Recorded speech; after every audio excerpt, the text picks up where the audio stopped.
કેમ છો દોસ્તો? મજામાં ને? તૈયારીઓ કેવી ચાલી રહી છે? હવે મોટા પ્રશ્નો આપણે યાદ કરતા આવીશું કે મોટા પ્રશ્નોની આઈએમપી મળી જાય તો સારું. તો આજના વિડીયોની અંદર તમારા માટે મોટા પ્રશ્નો જ લઈને આવ્યા છીએ. દોસ્તો, આજના વિડીયોની અંદર આપણે સામાજિક વિજ્ઞાનની અંદર વિભાગ ડી, સામાજિક વિજ્ઞાનના પેપરમાં વિભાગ ડી, જેમાં 47 થી 53 નંબરના પ્રશ્નો. દોસ્તો, એની અંદર 4 ગુણનો એક પ્રશ્ન આવશે અને એવા તમારે 4 પ્રશ્નો લખવાના છે પ્લસ એક નકશો આવશે. ઓકે, 4 ગુણનો 20 માર્કનું સેક્શન ડી છે. તો 4 પ્રશ્નો તમે કેવી રીતે લખશો અથવા તો કેવા પ્રશ્નો પૂછાઈ શકશે એને જોવા છે તમારે, તો આજના વિડીયોને મિસ ના કરશો. જોઈ લો મોસ્ટ આઈએમપી પ્રશ્નો અને બસ આવશે જ, આમાંથી આવશે જ. જો તો અહીંયા આપણે સેક્શન ડી ની અંદર દોસ્તો માત્ર આ 4 પાઠ તૈયાર કરવાના છે. એમાં તમે 21મા પાઠને કદાચ ઓમિટ કરી શકો છો, ઓપ્શનમાં કાઢી શકો છો. તો 3 પાઠ વિભાગ ડી માટે તમારે તૈયાર કરવાના છે. 5મો પાઠ, 10મો પાઠ અને 17મો પાઠ, જેમાં દરેકમાંથી 2 પ્રશ્નો આવવાના. 5મા પાઠમાંથી, 10મા પાઠમાંથી અને 17મા પાઠમાંથી. હવે દોસ્તો કેવી મજા આવે, 4 પ્રશ્નો લખવાના છે. 6 પ્રશ્નો તો તમારી સામે છે, કદાચ એક પાઠ ન કરો તો બી, પણ આ અપ ટુ ડેટ કરવા પડે હો.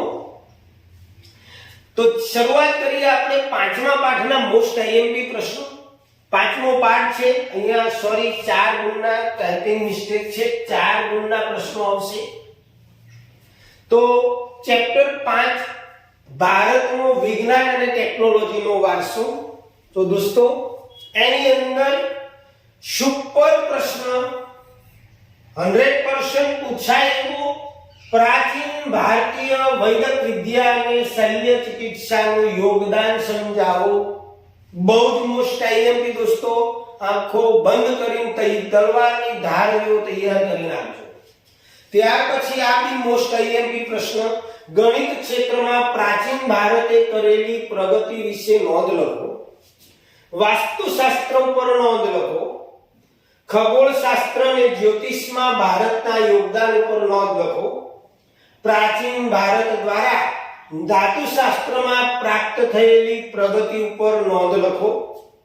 પ્રાચીન ભારત દ્વારા પ્રાપ્ત કરેલ રસાયણશાસ્ત્રની પ્રગતિ ઉપર નોંધ લખો. દોસ્તો હજુ 2 પ્રશ્નો છે, પણ બધા જ મોસ્ટ આઈએમપી પ્રશ્નો છે, એટલે બરોબર તૈયાર કરજો દોસ્તો. તૈયાર કરીને 1-2 વાર લખી લેજો, જેથી કરીને તમારો આ 20 માર્કનો સેક્શન છે એમાં તકલીફ ન પડે અને તમારું રિઝલ્ટ સારામાં સારું આવે.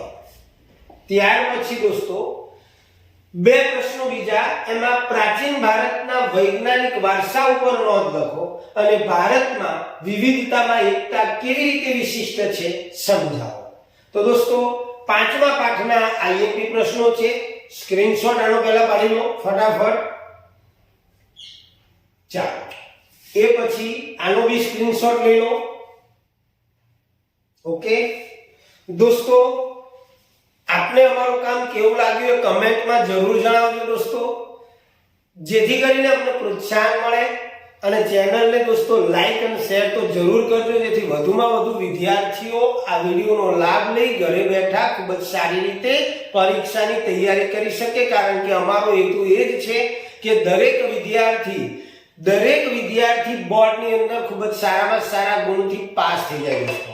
એટલે આ સંસ્થા, આ ચેનલ વિદ્યાર્થીઓ માટે જ છે, એટલે બરોબર ધ્યાન રાખી અને તમે વિડીયોને શેર કરજો દોસ્તો. ચાલો આગળ જઈએ દોસ્તો. 10મો પાઠ ભારત કૃષિ.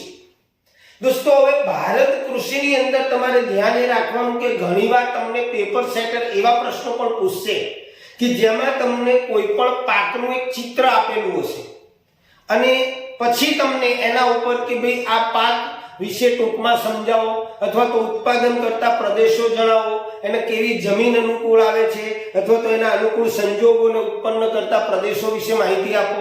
એટલે ચિત્ર ધ્યાન રાખજો, ચિત્ર ઉપરથી પણ તમને કૃષિનો કોઈ પણ પાક પૂછી શકે છે. કારણ કે સેકન્ડ એક્ઝામમાં ઘણી બધી સ્કૂલોની અંદર આવા પ્રશ્નો પૂછવામાં આવેલા છે.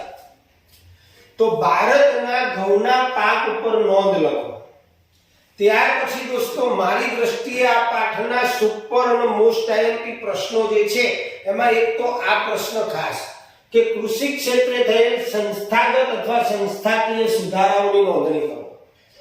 ત્યાર પછી હરિયાળી ક્રાંતિ શું છે તેના હકારાત્મક અને નકારાત્મક પાસાઓ સમજાવો. ભારતીય કૃષિ ઉપર વૈશ્વિકીકરણની અસરનું વર્ણન કરો. કૃષિની વિવિધ પદ્ધતિઓનું વર્ણન કરો. ભારતના અર્થતંત્રમાં કૃષિના યોગદાનનું વર્ણન કરો, એટલે કે ભારતના અર્થતંત્રમાં ખેતીનો ફાળો શું છે. જૈવિક ખેતી તરફનું વલણ કેમ વધી રહ્યું છે. જૈવિક ખેતી તરફનું વલણ કેમ વધી રહ્યું છે. દોસ્તો બીજી વસ્તુ કે આ પાઠની અંદરથી દરેક પાક તૈયાર કરજો, કારણ કે 2 ગુણની અંદર કે 3 ગુણની અંદર તમને એના અનુકૂળ સંજોગો પણ પૂછી શકે. કારણ કે આપણે અનુકૂળ સંજોગો બધા જ પાકના નથી મૂકેલા, પરંતુ તમે જ્યારે પાક તૈયાર કરો ત્યારે દરેકના અનુકૂળ સંજોગો તૈયાર કરી લેવા, જેથી કરીને વિભાગ બી ની અંદર પણ તમને કે સી ની અંદર તમને પાકના અનુકૂળ સંજોગો પૂછી શકે છે. ત્યાર પછી તેલીબિયા અને કઠોળ ઉપર વિગતવાર નોંધ લખો. 1 મિનિટ સ્ક્રીનશોટ લઈ ગયો મિત્રો, પહેલા સ્ક્રીનશોટ પાડી લો ફટાફટ. ઓકે, ચાલો આગળ.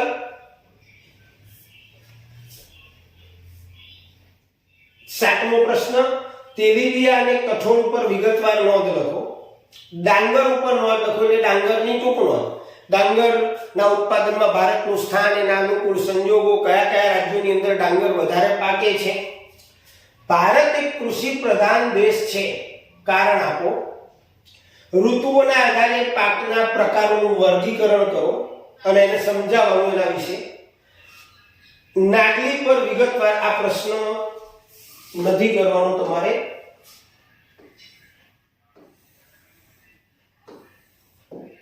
ચા અને કોફીના વાવેતર ઉપર નોંધ લખો અને ભારતમાં કૃષિ ક્ષેત્રે થયેલા ટેકનિકલ સુધારા. મેં હમણાં કીધું કે મારી દ્રષ્ટિએ 2 જ મોસ્ટ આઈએમપી આ પાઠના છે, એમાં એક સંસ્થાગત સુધારા અને ટેકનિકલ સુધારા. આ 2 પ્રશ્નો કૃષિ વિશે જે છે ખૂબ જ અગત્યના છે. કદાચ તમને સ્ક્રીનમાં ન દેખાતું હોય તો હું બોલું છું કે ભારતના કૃષિ ક્ષેત્રે થયેલા ટેકનિકલ સુધારાઓની નોંધણી કરો. બરોબર? તો કૃષિ વિશે આટલું તમારે તૈયાર કરવાનું છે. ત્યાર પછી 17મો પાઠ દોસ્તો ઘણા બધા છોકરાઓને અઘરો પડે છે, અઘરો નથી, પણ સિલેક્ટેડ અમુક પ્રશ્નો છે તમને આપેલા છે કે જેમાંથી બોર્ડની અંદર પૂછવાની મહત્તમ શક્યતા રહેલી છે. આર્થિક સમસ્યાઓ અને પડકારો, ગરીબી અને બેરોજગારી. તો દોસ્તો માં અન્નપૂર્ણા યોજના ઉપર વિગતવાર નોંધ લો. ત્યાર પછી મહાત્મા ગાંધી રાષ્ટ્રીય ગ્રામીણ યોજના, બાંહેધરી યોજના એટલે કે મનરેગા સમજાવો. બેરોજગારી ઘટાડવા માટે સરકાર દ્વારા લેવામાં આવેલા પગલાઓ એટલે કે બેરોજગારી ઘટાડવાના ઉપાયો. આ સિવાય દોસ્તો જોડે જોડે એ પણ કહી દઉં કે એના પ્રકારો પણ ખાસ કરજો, કારણ કે આ 2 પ્રશ્નો ઘણી બધી વખત પૂછાય છે. બેરોજગારીના પ્રકારો, ઋતુગત બેરોજગારી, મોસમી બેરોજગારી, બરોબર? તો એ બધી શિક્ષિત બેરોજગારી, ઘર્ષણજન્ય બેરોજગારી, એ બેરોજગારીના પ્રકારો. ત્યાર પછી 4થો પ્રશ્ન છે દોસ્તો, ભારતમાં ગરીબીના ઉદ્ભવવાના કારણો એટલે કે ગરીબી ઉદ્ભવવાના કારણો યાદ રાખજો. ગરીબી નિવારણ કાર્યક્રમ ઉપર વિગતવાર નોંધ લખો. બેરોજગારીનો અર્થ સમજાવો, બેરોજગારી કોને કહેવાય અને એના પ્રકારો, જે મેં તમને હમણાં કીધા એ પ્રમાણે એના પ્રકારો સમજાવો. 7મો પ્રશ્ન છે, વિશ્વ શ્રમ બજાર ઉપર એક નોંધ લખો દોસ્તો. ઓકે, તો આ રીતે તમારો 17મો પાઠ સ્ક્રીનશોટ રહી જાય છે. ચાલો ફટાફટ સ્ક્રીનશોટ પાડી લો. બધા જ મોસ્ટ આઈએમપી પ્રશ્નો છે. તમે માત્ર આટલા પાઠ કરો એટલે વિભાગ બી તમારો ક્લિયર થઈ જાય દોસ્તો. 17મા પાઠના 4 પ્રશ્નો. ગરીબી રેખા નીચે જીવતા લોકોની વિશેષતાઓ અગત્યનો પ્રશ્ન છે કે જે લોકો ગરીબી રેખાની નીચે જીવે છે એવા લોકોના લક્ષણો શું છે. ગરીબી માપવા માટેની પદ્ધતિઓ જણાવો.